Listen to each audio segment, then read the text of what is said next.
सत्याग्रह का जो एक्सटेंशन की बात चल रही थी कि दरभंगा से एक्सटेंड करने की, क्या ये वो कटिंग किया जा सकता है? सांसद ने उस पर ब्रेक लगा मतलब शुरुआत तो हो चुकी थी ना? नहीं, शुरुआत तो हो चुकी थी। आप इस बात को मानिए। लग गया, उस पर ब्रेक हाँ, लग ब्रेक गया। लग गया। हाँ, हाँ, ब्रेक ब्रेक लग लग गया। तीसरी मांग थी रक्सौल की जो ये अभी इंटरसिटी के लिए भी बात हो रही है, इंटरसिटी नहीं चल पा रही है, क्या चलने की उम्मीद है? आप चला पाएंगे? दूसरी बात, रक्सौल में स्पेशल ट्रेन, क्योंकि यहाँ पे सुपर फास्ट ट्रेन की कोई भी एक भी व्यवस्था नहीं हो पाई है, क्या आपके कार्यकाल में ये संभव हो पाएगा?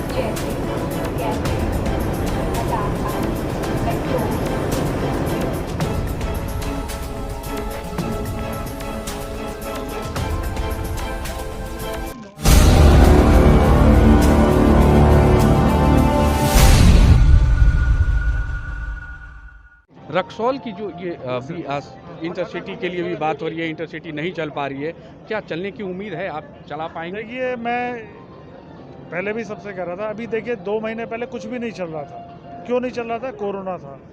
अब धीरे धीरे कोरोना कम हो रहा है, हालांकि थर्ड वेव का पता नहीं, तो धीरे धीरे हम ट्रेन्स को रेस्टोर कर रहे हैं अपने पुराने लेवल पर और बढ़ाएंगे।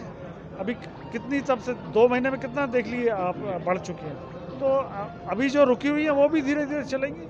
दूसरी बात, रक्सौल में स्पेशल ट्रेन, क्योंकि यहाँ पे सुपर फास्ट ट्रेन की कोई भी एक भी व्यवस्था नहीं हो पाई है, क्या आपके कार्यकाल में ये संभव हो पाएगा? देखिए, ऑपरेशंस का जो सुपर फास्ट है, ये सिर्फ हमारे डिवीज़न में नहीं चलती, ये पूरा हमारा कहीं दूर जाएगी, डिफरेंट जोन्स में होकर जाएगी। इसका पूरा इंटीग्रेटेड प्लान बनता है।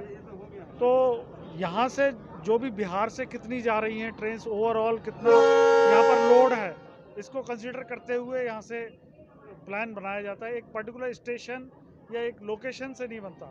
यहाँ से कितने यात्री, जब बहुत दूर जाएगी तो ये दरभंगा समस्तीपुर लोकल हो जाते हैं उस हिसाब से। यहाँ से भी है तो कहाँ है, मतलब हर स्टेशन से हम सुपरफास्ट नहीं दे सकते, पास थ्रू हो रही है तो स्टॉपेजेस दे सकते हैं।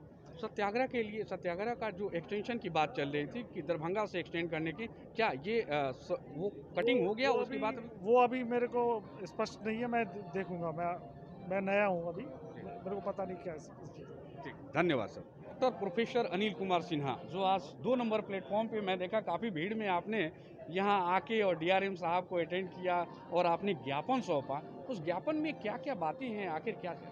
देखिए, मैंने जो कुछ भी कहा है, मेरी आवाज़ नहीं थी, रक्सौल की जनता की आवाज़ थी, जन जन की आवाज़ थी, यहाँ के विद्यार्थियों की आवाज़ थी, यहाँ के सीनियर सिटीजन की आवाज़ थी। इसीलिए मैंने उन बिंदुओं को उठाने का काम किया है। पहली बात है कि जो इंटरसिटी एक्सप्रेस यहाँ से खुलती थी, जो लिंक एक्सप्रेस, उसको बंद कर दिया गया। आपको मालूम होना चाहिए कि यहाँ से रक्सौल 52 किलोमीटर दूर है और यहाँ 6000 विद्यार्थी पढ़ते हैं। एक भी विद्यार्थी को जाने के लिए कोई ट्रेन नहीं है और उनकी परीक्षा कैसे होती है वो मैं जानता हूँ, एक शिक्षक होने के नाते। दूसरी बात कि उस मोतिहारी में 4 बजे के बाद कोई ट्रेन नहीं है रक्सौल आने के लिए। आखिर जो विद्यार्थी वहाँ जो कोर्ट कचहरी में लोग जाते हैं वो कैसे आएंगे? इसीलिए उस ट्रेन को स्टार्ट किया जाए, पहला मांग। दूसरा मांग कि सत्याग्रह का जाने का तो सवाल ही नहीं उठता है। मुझे याद है वो दिन जब स्वर्गीय डॉक्टर मदन प्रसाद जायसवाल सांसद हुआ करते थे और उन्होंने चौरी चौरा एक्सप्रेस को मैं गोरखपुर से यहाँ तक एक्सटेंशन कराया था मंत्री से, और योगी आदित्यनाथ ने कहा कि अगर चौरी चौरा का एक्सटेंशन होगा तो मैं रेल के नीचे कट जाऊंगा। तो क्या सत्याग्रह को हम लोग जाने देंगे क्या? आप कैसे कल्पना करते हैं?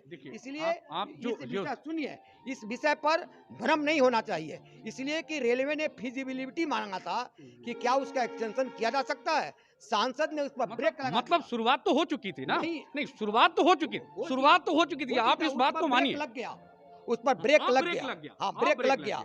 तीसरी तीसरी मांग थी हमारी कि जो अभी इंटरसिटी एक्सप्रेस है, जो मुजफ्फरपुर होते हुए सीतामढ़ी होते हुए पटना जाती है, उसका समय अब वो जहाँ 10 बजे पहुँचती थी मुजफ्फरपुर 12 बजे पहुँच रही है।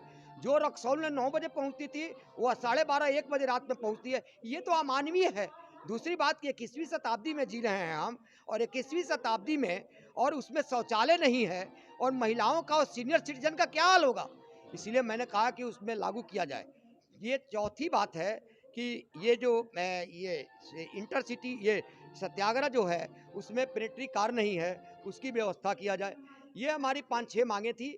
दूसरी बात की आप जो खेल मैदान है जी जी जिसको लीज पर मिला था हजारीमल हाई स्कूल को, अब उसको तालाब में परिवर्तित कर दिया गया है। अब उसका परिणाम जाकर देखिए कि तालाब पूरा फुल है, मछली पालन हो रहा है, रेलवे को उसमें फायदा हो रहा है और आम जनता नारकीय जीवन जीने सर, को एक बाध्य चीज है। बताएंगे आप, जो मछली पालन हो रहा है, कोई ना कोई मछली पालन के लिए जिम्मेवार तो होगा, कोई मछली पालन करने वाला तो होगा। एक मिनट, वह तो टेंडर होता है ना, जी वह कोई चोरी छिपे नहीं हो रहा है, तो वो टेंडर हो रहा है। वो जिस तरह से हो रहा है, कैसे? इसलिए वो कोई गलत बात नहीं है, रेलवे कर रहा है।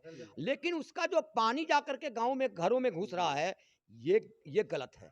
इस कोरोना काल के जहाँ स्वच्छता की बात, सफाई की बात हम करते हैं और वहाँ पर पानी घरों में घुसा दें, गंदा पानी, ये इसलिए उसको मैंने कहा है उसको बंद किया जाए और उसमें पानी की निकासी किया जाए अति शीघ्र। ये मैंने इतनी ही बात मैंने उनसे कही है। एक बात मैंने कही कि यहाँ पर कोई सुपर एक्सप्रेस ट्रेन की व्यवस्था किया जाए, जिसके लिए सांसद जी प्रयासरत हैं और उन्होंने जाकर के मंत्री महोदय से बातचीत भी किया है। इतनी मांगों को मैंने रखा है, ये मेरी आवाज़ नहीं थी, ये जनता एक की आवाज़ है। सुपर फास्ट के लिए जो आपने बात कही, सुपर फास्ट के लिए क्योंकि सांसद महोदय ने भी आगे मंत्रियों से भी बात करी है, तो क्या आपको लगता है ये संभव हो पाएगा हम लोग के लिए? ऐसा है कि क्या आपने कभी सोचा था कि रक्सौल लाइन का दोहरीकरण होगा, रक्सौल से सुगौली का दोहरीकरण होगा? क्या आपने कभी सोचा था कि बिजलीकरण हो जाएगा, ट्रेन का बिजली से ट्रेनें चलेंगी सड़क पर? कभी कल्पना किया था क्या? अच्छी बात, तब तो अच्छी बात है। आप कब तक, हम लोग कब तक आशा करें, रक्सौल की जनता कब तक आशा करे कि ये एक सुपर बात फास्ट और चलेगी? मैं बता रहा हूँ, ये लाइट ओवर ब्रिज जो बना, ये आप क्या समझते हैं कि आज बन गया, 2 दिन में बन गया? इसके लिए कितना संघर्ष करना पड़ा, कितनी बातें करनी पड़ी, ये आपको ध्यान में होना चाहिए। तब जाकर के ये छोटी सी लाइट ओवर ब्रिज बना है और आरओबी भी बन रहा है। उसके लिए पैसा मोदी सरकार ने सत्ता ग्रहण करते ही 35-35 लाख दोनों के लिए निर्गत कर दिया। और जो अनापत्ति प्रमाण पत्र देना था, वो बिहार सरकार को देना था, बिहार सरकार नहीं दे पाई अनापत्ति प्रमाण। अब वह एक रेल पुल निगम बना है, जिसके तहत ऐसे जो 56 पार हैं, 54 या 56 ऐसी हैं, उनको बनाने की बात चल रही है, तो वो भी बनेगा। इसलिए ऐसा नहीं है कि इसका डेवलपमेंट नहीं हो रहा है, डेवलपमेंट की ओर हम अग्रसर हैं और हमारे सांसद महोदय ने जितना अथक प्रयास किया है, उसी का परिणाम है कि आज ये सब कुछ हो रहा है। धन्यवाद सर, धन्यवाद सर।